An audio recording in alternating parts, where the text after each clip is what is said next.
Hai. Welcome back to my channel. Sehat-sehat buat kalian semua. Oh, I'm so happy. Ada Farel di acara P3. Harlah P3 ke-50. Ada Pak Jokowi. Ada Pak Jokowi berarti ada Farel. Waduh. Apa ya? Setiap ada acara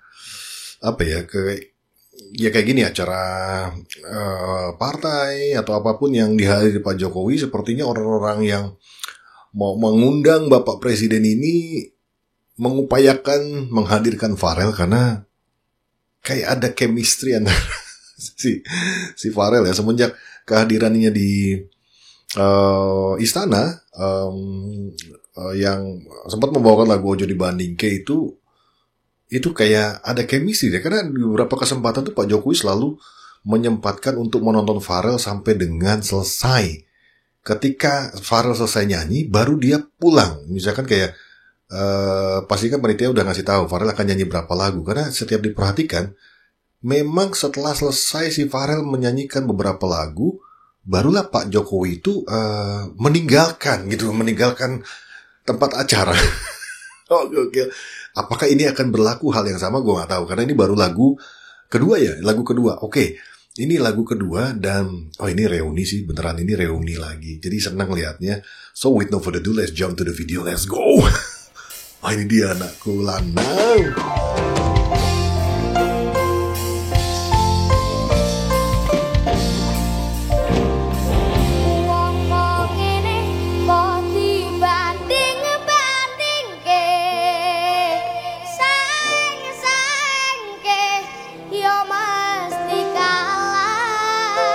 Lagu reuni dengan Pak Jokowi, karena dengan lagu inilah langsung rame pada saat itu.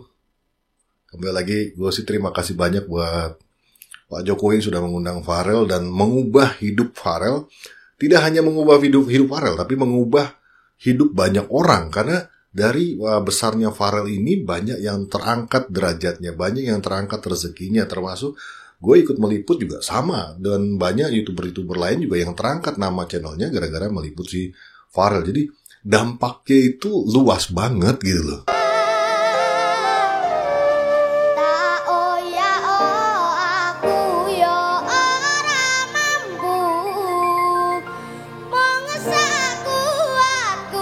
Ya Allah, itu benar-benar ada serius banget nih si Farel di sini membawakan lagu Ojo Dibandingke itu dengan benar-benar memperhatikan nadanya. Benar kalau dilihat serius banget loh mukanya. Mencintaimu. Pak D bengong. Ku berharap engkau mengerti, di hati ini hanya ada Pak Jokowi. Aduh, sorot dong Pak Jokowi, sorot dong. Mana?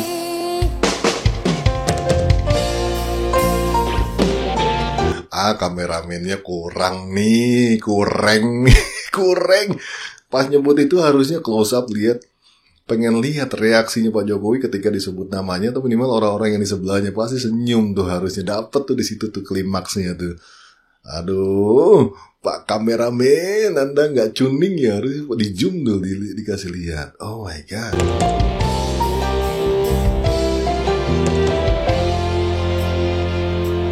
Mangan apa Pak Jokowi? Kelamut.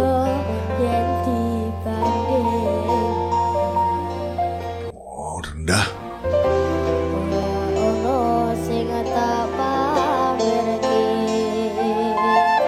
Asik.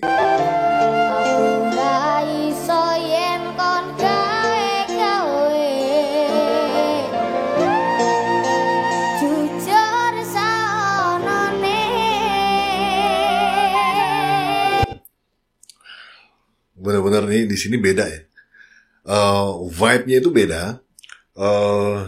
Cara menginterpretasikan lagunya juga beda.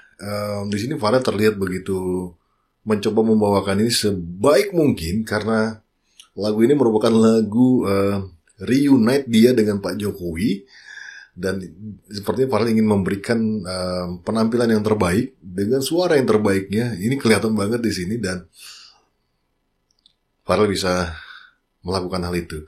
Walaupun di lagu pertama dia agak tersendat, tapi gue nggak ini sih, nggak sangsi Farel bakal bisa menyesuaikan, beradaptasi, dia langsung memperbaiki hal tersebut. Dia sempat ada yang agak kayak kesendat karena kayak tertelan ludah gitu kan, jadi agak macet gitu. Tapi dia bisa memperbaiki hal itu, tapi itu butuh mental yang gede karena depannya ada Pak Presiden loh.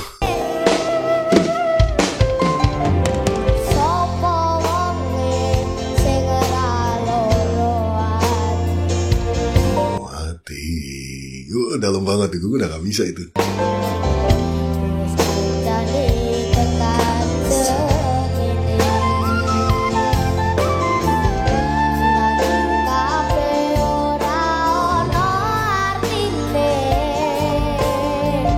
Enak banget.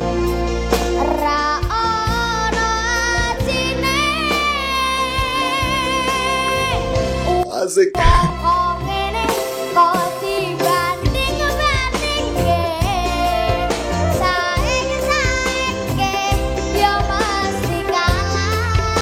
Senyum langsung lebar. Aduh, sayangnya kendang kempulnya.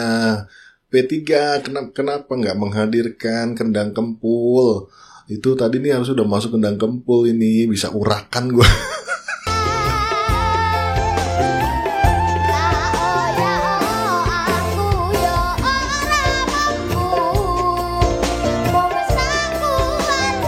Asik, goyang lemesin.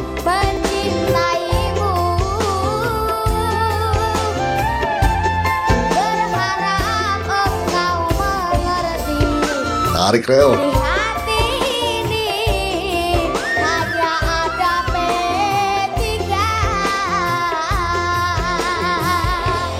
Pinter. Disebut siapa yang ngundang rel P3. Tapi kembali lagi gue sih tetap mengucapkan terima kasih ya. P3 secara tidak langsung kan mengundang Farel, juga istilahnya membantu Farel untuk bisa tetap eksis, ada perform di mana-mana. Makasih ya P3, sukses buat P3.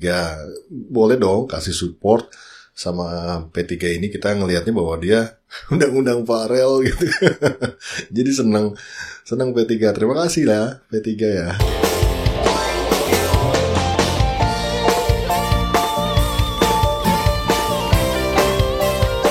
Ya ini home bandnya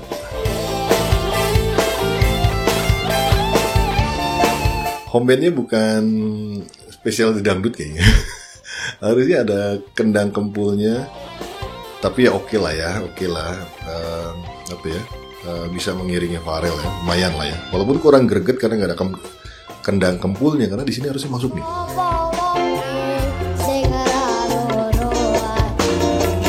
Asik dendang gitu kan.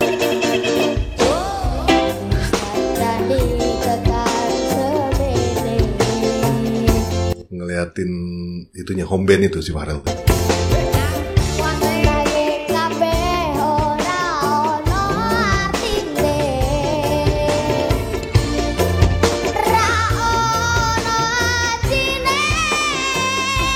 Asik, tarik rel. Sika.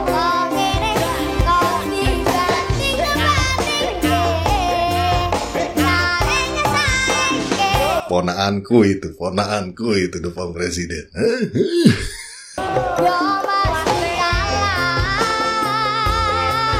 Ayo le, goyang le.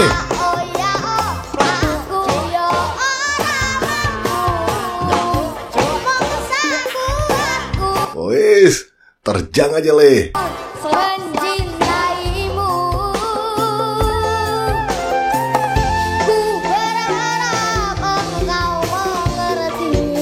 Asik.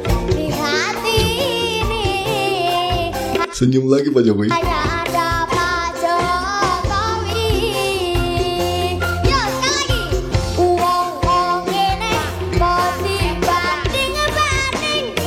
Aduh, gue seneng banget ya Allah, makasih banyak. Apa ya? Ya kembali lagi kalau Farel kan ingat anak ya, maksudnya yang melihat dia bisa sampai dengan saat ini masih konsisten, masih bagus, tidak menghilang di beberapa kejadian. Banyak artis viral, ya udah hilang aja gitu kan, karena memang secara manajemennya kurang mungkin gitu kan. Terus secara eksistensinya juga kurang, lagu-lagunya juga ya gitu deh gitu kan. Jadi sayang banget gitu kan. Jadi kadang-kadang suka gemes gitu kan dengan sistem manajemennya. Dan Pharrell ini untungnya memang di bawah orang-orang musik, di bawah orang-orang yang mungkin manajemen tidak terlalu besar ya, tapi berisi manajemen orang-orang yang punya antusias, punya idealisme yang bagus, sehingga jiwa berjuangnya itu masih gede gitu kan. Ketika jiwa berjuangnya itu besar, itu akan akan mampu memasuki dunia sebuah industri musik ketimbang kita berada di posisi atau di manajemen yang sangat besar sekali, yang malah kadang-kadang suka cenderung mengentengkan gitu kan, karena kita udah punya nama besar, gampang nanti tinggal begini. Tapi kenyataan di lapangan kadang-kadang tidak begitu. Karena kalau gue melihat sih antara manajemen dengan Pharrell itu jiwa juangnya, punya jiwa perjuangannya itu masih gede banget gitu kan. Orang-orang di sekitarnya, termasuk yang tim-tim capek ya Guzit nih gitu kan, sebagai road manager mungkin beliau sekarang, itu jiwa berjuangnya tuh masih ayo kemana, ayo berangkat, ayo mana, nggak milih sebuah acara. Itu menurut gue juga salah satu hal yang baik ya, maksudnya nggak harus acara yang gede aja, tapi acara kecil pun ya udah gitu kan, apa nih ulang tahun, nggak apa-apa ayo gitu kan. Karena Pharrell memang harus memulai dari situ dulu. Itu aja dia sudah harus banyak bersyukur ya, maksudnya dengan timnya masih ada yang ngundang walaupun ada yang kelasnya come on, ini mereka Pharrell sudah ada di istana loh, tapi dia masih ngambil job ulang tahun loh.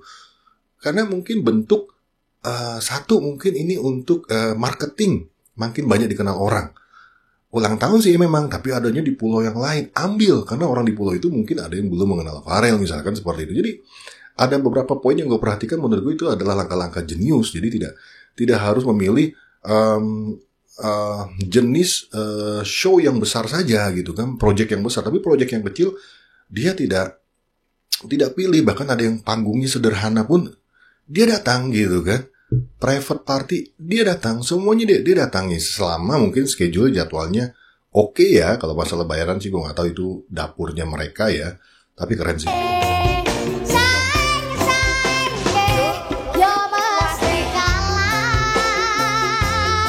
Ibu-ibu seneng banget.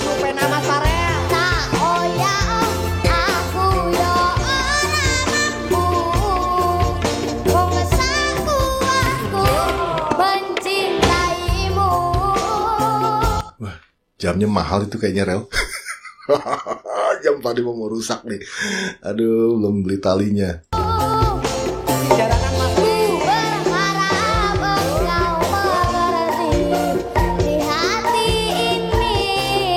Sikat.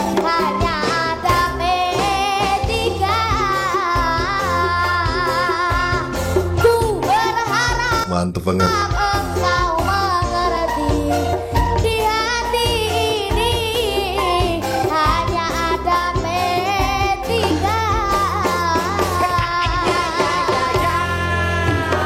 Let's go.